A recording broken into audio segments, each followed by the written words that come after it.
Comenzamos la explicación del tema 3, las dimensiones fundamentales del ser humano.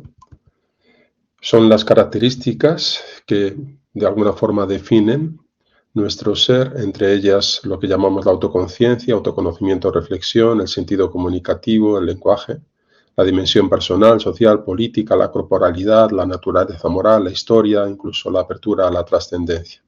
Vamos a abordar en esta lección las más importantes, entre ellas fundamentalmente vamos a destacar en este vídeo la mundanidad del ser humano. Explicaremos en otro la corporalidad del ser humano, el cuerpo subjetivo, el ser humano como ser personal, la libertad y la responsabilidad del ser humano y por último la finitud, contingencia y muerte. Comenzamos por lo tanto la explicación de la mundanidad del ser humano. En la lección anterior hicimos ya la distinción entre el yo empírico y el yo óntico y en el fondo esta distinción lo que introduce es la necesidad de admitir una cierta dualidad, que no dualismo. Esta distinción, para denotarla, se emplearon otros términos como materia y forma, potencia y acto, materia y espíritu, o más recientemente ente y ser. Como ente, el hombre es una realidad concreta, determinada o al menos condicionada específicamente. Como ser es una realidad abierta, con una estructura interna variable.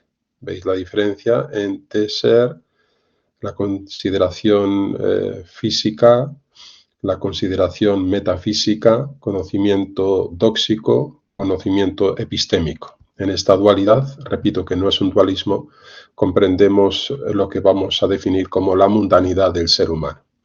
Divido esta explicación en esos apartados, en un ser humano que está situado pero no fijado, es decir, aunque ocupe una posición, no ocupa simplemente un lugar y por lo tanto no está condicionado o fijado absolutamente por el medio. Vamos a hablar de lo que significa este Interweltsein, según la expresión siempre entre guiones para no deshacer esa unidad por parte de Heidegger. Hablaremos de esta diferenciación del Lebenswelt, el mundo de la vida, y por último nos referiremos a la singularidad humana. El ser humano es un ser situado, pero no fijado, es decir, es un ser internamente variable, espiritualmente modificable y por eso es un ser inacabado. Cambia en cada época histórica y por eso es un ser histórico en devenir, homo viator. Y así se explica el hecho, por ejemplo, de que culturalmente no podamos definirnos como una realidad estática. La cultura es un devenir, el hombre es un ser situado pero no fijado. Prueba de ello es justamente las diferentes concepciones sobre la matemática, el arte, la ciencia, la religión que nosotros nos hemos ido dando a lo largo de la historia. Llegamos así a la tesis 1, que leo sin más. Todo esto podemos resumirlo diciendo que somos realidad, pero también posibilidad. Somos un ente más o menos fijado estructuralmente, pero somos también un ser internamente indefinido en la riqueza de sus múltiples y variadas posibilidades de ser. Es decir, somos un Dasein, una existencia. Y a lo que queremos acercarnos es precisamente a esa estructura abierta del ser del hombre, estudiando sus dimensiones fundamentales. La primera dimensión de este Dasein, que es el hombre, viene dada paradójicamente por su relación con el mundo. ¿Por qué paradójicamente? Porque podría dar la sensación de que esta relación con el mundo es una relación externa, dado que hemos dicho que internamente somos modificables y que realmente nos definimos por nuestra interioridad. Lo cierto, en cambio, es que el ser humano se define internamente por existir o ser a la vez en el mundo, Interweltsein. El hombre solo se entiende a sí mismo como un ser que está siendo en el mundo. La mundanidad es, por tanto, una de las dimensiones fundamentales de este ser humano. Pero nos tenemos que referir a distintas clases de mundo. ¿Qué entendemos en realidad por mundo? Antes de intentar comprender justamente que el hombre sea un ser mundano, es esa relación intrínseca con el mundo como definitoria de lo que nosotros somos, como rasgo singular, hemos de preguntarnos qué entendemos nosotros por mundo. El mundo del que hablamos aquí no es el mero universo de cosas, el cosmos, ordenado, seres que nos rodean, sino en cuanto esas mismas cosas son transformadas, convertidas, interpretadas por el hombre en mundo. Por lo tanto, no el universo de cosas, sino el cosmos ordenado que nosotros, de alguna forma, constituimos. No es que hagamos el mundo, pero sí constituimos su sentido. Mejor dicho, el sentido del mundo nos es comprensible a nosotros mismos y esto indica la singularidad del ser humano. El hombre justamente transforma ese universo externo disgregado de elementos, el cosmológico, primera noción de mundo, en un mundo habitable para él, un mundo que ha convertido en casa, en su casa, oikos, polis. De ahí, digamos, esa noción del ser humano como un ser político, un ser que habita en una casa, en un hábitat que es más que un mundo exterior. Lo que decimos es que este universo objetivo, el cosmológico, no es más que una abstracción, porque de lo que nosotros podemos hablar y saber es solo de lo que experimentamos, es decir, en la medida en que para nosotros pasa a ser nuestro mundo. Por lo tanto, no nos interesa el mundo cosmológico externo, sino ese mundo en cuanto nosotros lo interpretamos. El mundo como nuestra representación, la representación que nosotros hacemos del mundo. Y eso va de suyo. Si analizamos, por ejemplo, el fenómeno de la vista, hoy sabemos que la luz que vemos no es la física, no vemos los fotones ni los movimientos ondulatorios transversales del campo magnético, o si lo vemos, en realidad si lo percibimos, lo hemos transformado en luz. La luz que vemos es la misma cosa, eso que hemos dicho y así descrito físicamente, pero nosotros la interpretamos, nosotros vemos una imagen visual del universo y no lo físico en sí mismo. No vemos el sol que miramos en este momento porque esa luz tarda en llegar a nosotros, 500 segundos. El sol que vemos no es el que está siendo, sino el que fue. Schopenhauer en esa obra, El mundo es mi representación. Nadie puede desde su conciencia ver lo que son las cosas independientemente de ese conocimiento que nosotros tenemos de ellas. La tesis, en esa imagen tan bella del Principito, vemos, oímos, sentimos un mundo creado, constituido por nosotros, para poder vivir en él. Y esa es la visión metafísica de nuestro mundo. Ese es nuestro mundo, el mundo que surge de la irrupción, Einbruch, del hombre en la realidad, en el ser, como diría Heidegger. Y está dicho además contra ese reduccionismo que las ciencias modernas hacen del hombre y de la realidad en general a partir de una interpretación empirista de los hechos, entendiendo estos hechos exclusivamente desde su aspecto objetivo, cuantificable, mensurable, evolucionista en el sentido de Darwin o de Jacques Monod, y no en el sentido de Teilhard de Chardin, que introduce una visión finalista de esa evolución. Husserl, en una obra emblemática, La crisis de las ciencias europeas, sentenciará: meras ciencias de hechos hacen meros hombres de hechos. No nos interesan, por lo tanto, los hechos de la doxa, de la apariencia, los fenómenos físicos, sino nuestro interés se centra en esa interpretación metafísica de la realidad, de ese mundo cosmológico. Hay también otro mundo, además, el mundo que llamamos humano en sentido sociológico, intersubjetivo, diría Habermas, que es el mundo social, jurídico, moral. Ya no es el mundo de las ciencias físicas, sino el mundo de las ciencias sociales, en torno a esa idea sobre la que pivotan todas estas realidades, que es la justicia. El hombre, en efecto, trasciende no solo ese universo físico, el mundo objetivo de las ciencias, sino también su propia forma o estructura biológico-animal, para crear un mundo humano, socialmente humano. Hace del mundo su propia casa. Y en ese sentido, Aristóteles empieza definiendo a ese ser humano como zoon politikon, el animal político. Pero político no en el sentido del discurso político partidista, sino un ser que habita entre otros intersubjetivamente y que se tiene que dar a sí mismo una cierta pauta en la convivencia. Este ser en el mundo humano va más allá de esa forma de ser biológico en un medio ambiente, un mundo que llamamos de relaciones humanas o de civilización y que definimos como cultura, lo que el hombre hace de la naturaleza. Si en el anterior mundo físico era lo que la naturaleza ha hecho del hombre, en esa distinción kantiana, ahora nos centramos en el mundo que el hombre hace a partir de la naturaleza. Por lo tanto, una civilización que nosotros además concebimos de forma histórica, es decir, situada en el tiempo. Pues bien, nuestra existencia, la de cada uno y de la existencia humana en general, está referida ineludiblemente al modo de ser con este mundo comprendido y transformado como mundo humano. Transformado, por cierto, en esta transformación en que la técnica moderna alcanza casi los límites de creación, ese poder de la ciencia, la tecnocracia, sería como el último avance del ser humano, en el que es el estadio final de lo que hemos llamado ciencia.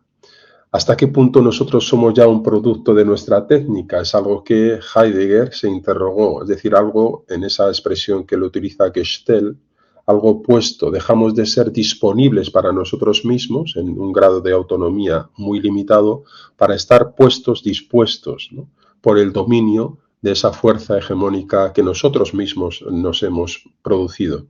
El poder de la ciencia, la tecnocracia, es lo que ha cambiado nuestra visión del mundo y nuestra propia visión en los últimos momentos de nuestra historia. Sugiero ahí algunas posibilidades para ampliar esta explicación, una ponencia, Tecnocracia y Posecularidad, el artículo correspondiente y la presentación que da lugar a esa ponencia, y también el artículo Técnica y Religión como desencantamiento del mundo. El mundo al que nos acabamos de referir, por lo tanto, ya no es el universo cosmológico objetivo de las ciencias, sino el mundo interpretado desde la dimensión social como mundo humano. Pero este mundo humano, socialmente así definido, tampoco agota de modo exclusivo el ser del mundo al que nos estamos intentando acercar. Un intento, por ejemplo, de explicar al hombre a partir de los factores sociales y culturales lo encontramos en eso que Marx denominó, junto con Engels, el materialismo histórico, que después hemos pasado a denominar como marxismo. Frente a la reducción que supone ese craso materialismo de los franceses, como Lametrie o Gassendi, Hegel reacciona potenciando la actividad racional del espíritu como motor de la historia. Y el marxismo, que es heredero del hegelianismo de izquierdas, así llamado, no en el sentido político, sino porque hay un hegelianismo de derechas más interpretado desde el punto de vista de la teología. En esa derivada, Marx terminará interpretando al hombre y a la sociedad desde la base económica, desde el trabajo, el capital, como instrumento material de la transformación del mundo. Son ejemplos de ese mundo cosmológico transformado por el ser humano desde una perspectiva concreta. Llegamos así a la tesis 3 que leo. Tenemos que reconocer una clara insuficiencia de estas interpretaciones en el fondo materialistas del hombre, como las que acabo de citar. Este materialismo se traduce, según un autor afincado en Francia, de nacionalidad lituana original, en el primado de lo que él llama lo neutro, de lo impersonal. Se trata de una interpretación monista de la realidad que termina haciendo del mundo objetivamente neutro de las ciencias un sistema único de causalidad. Todo, incluido el ser del hombre, se explica desde esta totalidad de orden material. Hay, sin embargo, un concepto de mundo que es previo a este mundo objetivo y social, es el mundo de mi experiencia personal, el mundo que experimento como mi mundo y que constituye el horizonte de comprensión de todo lo demás. Este mundo propio, podríamos denominarlo, posee un rasgo a priorístico. Kant llamó a ese mundo propio a priorístico, en el sentido de que está dado previamente a todo lo que nosotros después constituimos o transformamos, lo denominó mundo trascendental. Y para él estaría formado por el conjunto, el compendio de todas las manifestaciones o fenómenos posibles, es decir, la totalidad de los objetos posibles de la experiencia que podemos proyectar a priori. Tenéis ahí la cita en la Crítica de la Razón Pura. Este mundo como conjunto de experiencias posibles, de posibilidades, ¿no?, es pensado como la condición preliminar, a priori, para cualquier experiencia efectiva. Pero, sin embargo, hemos de decir que no pasa de ser una idea de la razón pura. Por lo tanto, el mundo trascendental de Kant viene a ser un a priori formal, un esquema formal que no pasa por la experiencia concreta, es decir, no se realiza en la experiencia mediante intuición, que es lo que llena ese vacío formal o ese esquematismo formal. Constituye, y eso sí tenemos que admitirlo, este mundo trascendental, a priori, un horizonte intelectivo como condición de posibilidad para la experiencia concreta en el sentido amplio de mundo. La cuestión en Kant es, por tanto, que este mundo así comprendido como mundo de objetos posibles es contrapuesto al puro sujeto. Hegel, sin embargo, va a dar un paso más y por eso en la distinción que hace Dilthey entre Kant y Hegel hablará de un idealismo subjetivo en el caso del autor de la crítica a la razón pura de Kant, mientras que cuando pasamos al sistema hegeliano tenemos que hablar de un idealismo objetivo y vamos a ver en qué se diferencia uno y otro con respecto a esta noción de mundo. En Kant, repito, todo pasa por el a priori como condición de posibilidad del espacio y el tiempo subjetivo. En Hegel, al menos el Hegel de la fenomenología del espíritu, logramos un concepto fenomenológico del mundo en el que desaparece esa oposición rígida que hemos visto entre sujeto y objeto. El mundo, dice Husserl, nace en nosotros como Descartes hizo reconocer y dentro de nosotros adquiere su influencia habitual. Pero volvamos otra vez a lo que nos decía Hegel a diferencia de Kant. El fenómeno general, concreto del mundo del hombre es el que Hegel ha sistematizado y que Husserl, que acabo de citar, de alguna manera intenta describir en los últimos escritos como mundo de la vida o Lebenswelt. No tenemos, por tanto, según estos autores, y especialmente Hegel, que es el que estoy ahora intentando introducir, por un lado un sujeto puro, sería el idealismo subjetivo de Kant, despojado de objetividad fuera del mundo y de la historia, ni tampoco la objetividad que Hegel reclamaba absolutamente pura fuera del sujeto. Este es el ídolo de la ciencia moderna.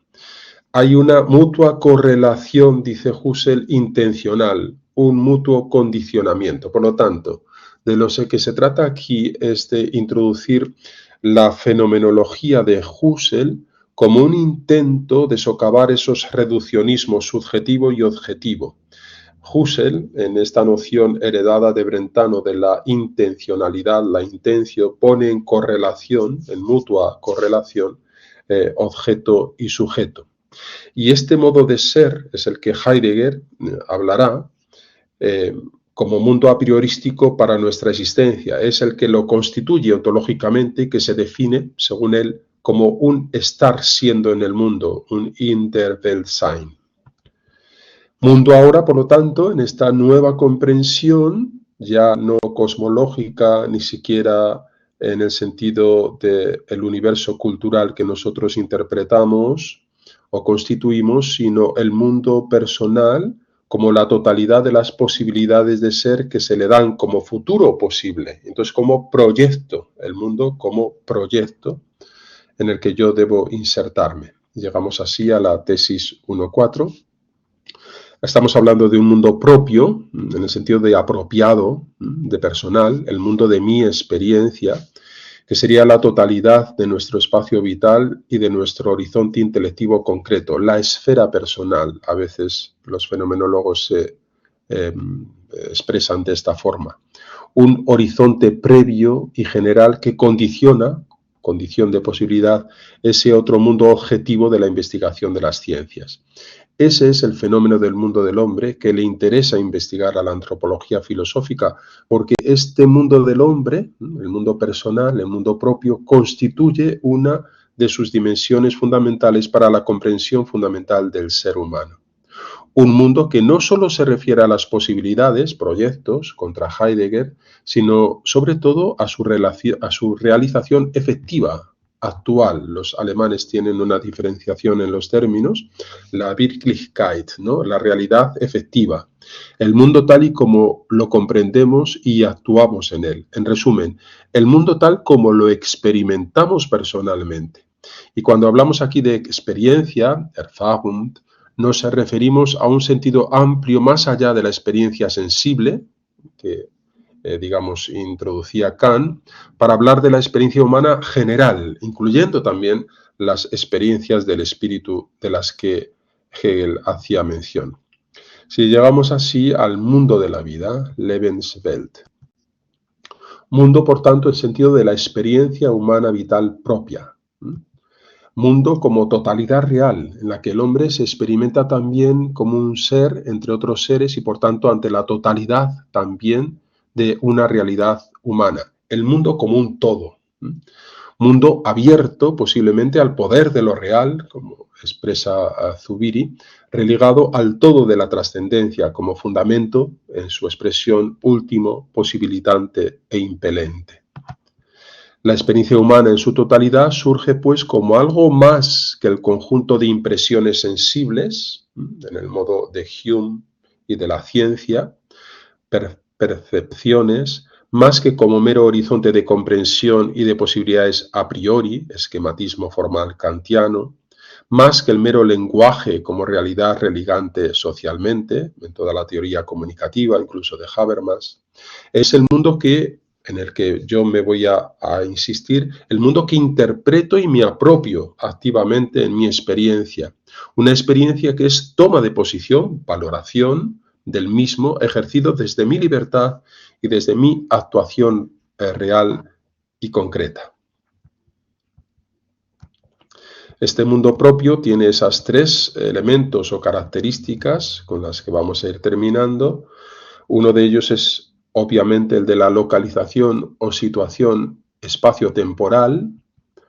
Todo en el mundo del hombre tiene un ich et nunc, un aquí y ahora, aunque esta comprensión espacio-temporal no agota tampoco la realidad de este mundo. Lo que hace este elemento, la situación espacio-temporal, es más bien apuntar más allá de sí mismo, paradójicamente. ¿Por qué? Porque las ideas, los valores, las normas, el sentido, no son entidades espacio-temporales. Esto supone un mundo cargado de sentido metafísico y epistémico. Un concepto de realidad más amplio y más profundo que el mundo de la experiencia sensible. En esta diapositiva estaría concretándose ya el mundo que a nosotros nos interesa como mundo de la vida, el mundo propio, que repito, aunque tenga una localización y una situación temporal, no se reduce a él, sino que trasciende esa misma situación. Y por eso el ser humano es un ser trascendente, no en el sentido de que intuya una trascendencia o divinidad, sino que va más allá de lo físico. Y por eso esta distinción entre los fenómenos tóxicos y la condición epistémica de la realidad. La condición de ese conocimiento o episteme del mundo, que es más que el conocimiento de los fenómenos, de los hechos, es el conocimiento metafísico y por lo tanto la consideración de un mundo con sentido. Es la representación, pero también la carga valorativa de una realidad. Ese sería el primer elemento. Otro de los elementos estructurales de este mundo de la experiencia propia del hombre es el lenguaje.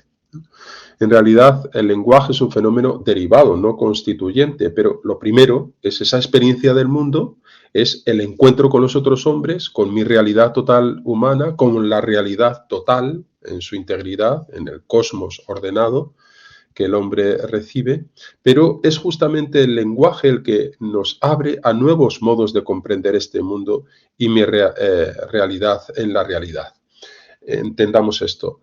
Hay un todo, un sentido, un logos, una razón, que no es simplemente palabra, que no es simplemente lenguaje, es un sentido, hay un todo del mundo.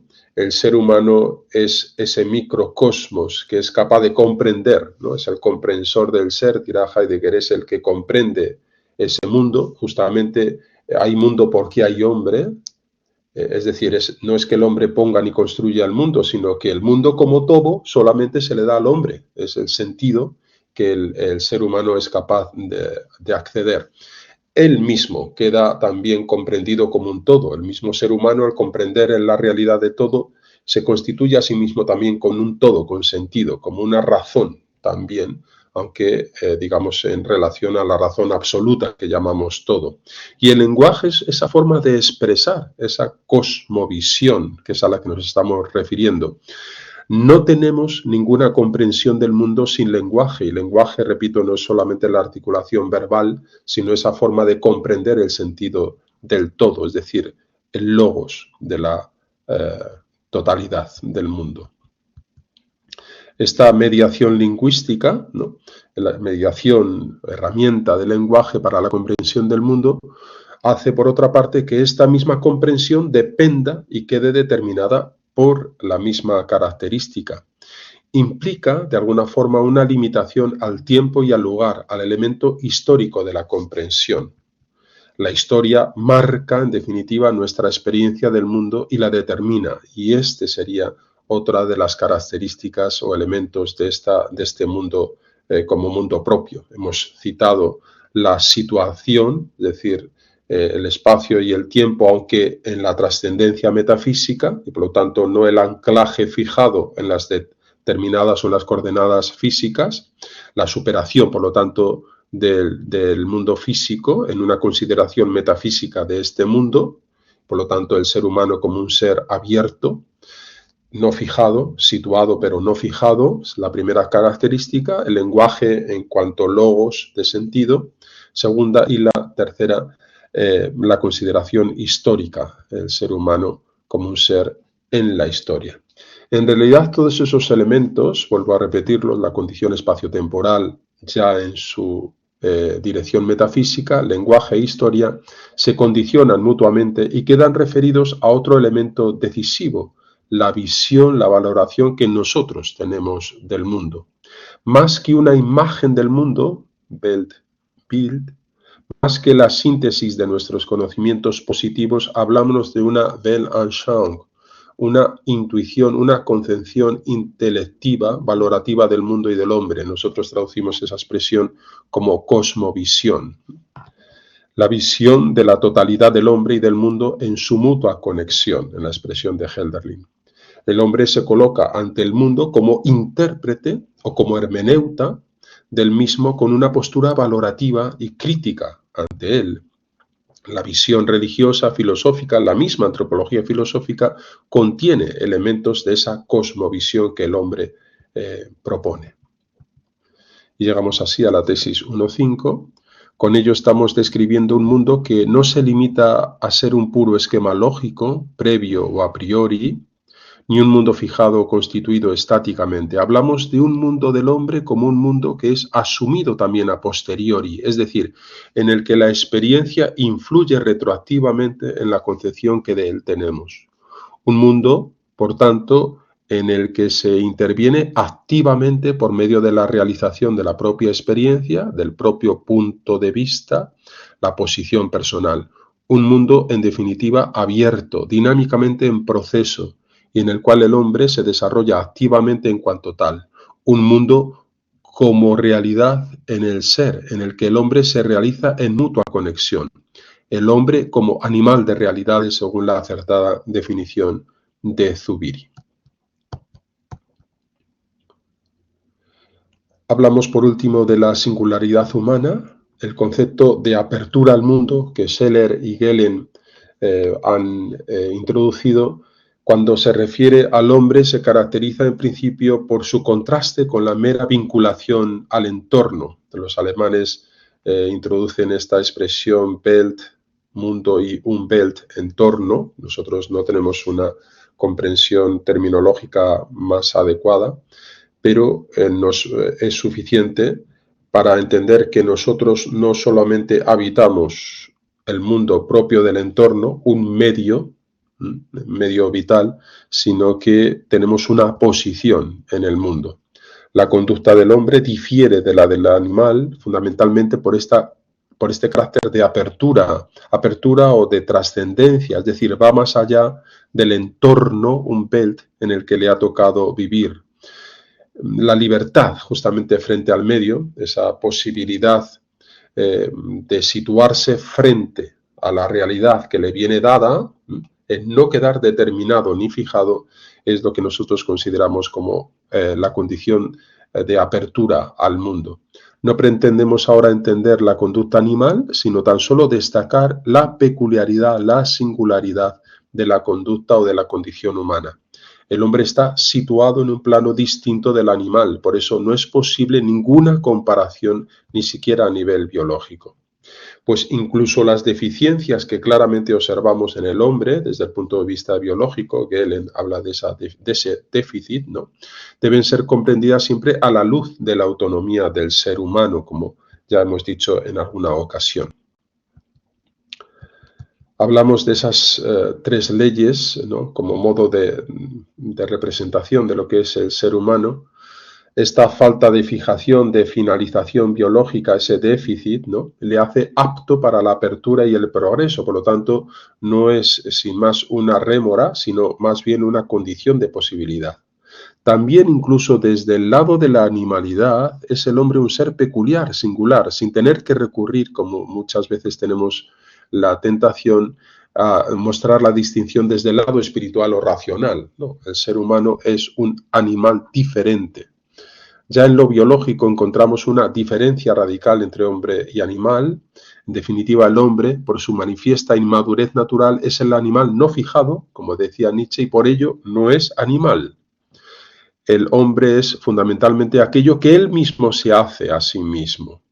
Pero no solo, como parece opinar ese existencialismo, pues también él está determinado por una estructura esencial, la de ser hombre. Tanto el hombre no es solamente lo que el hombre hace de la naturaleza, sino lo que el hombre debe hacer, en el sentido ya kantiano de esa distinción que hemos introducido antes en la explicación.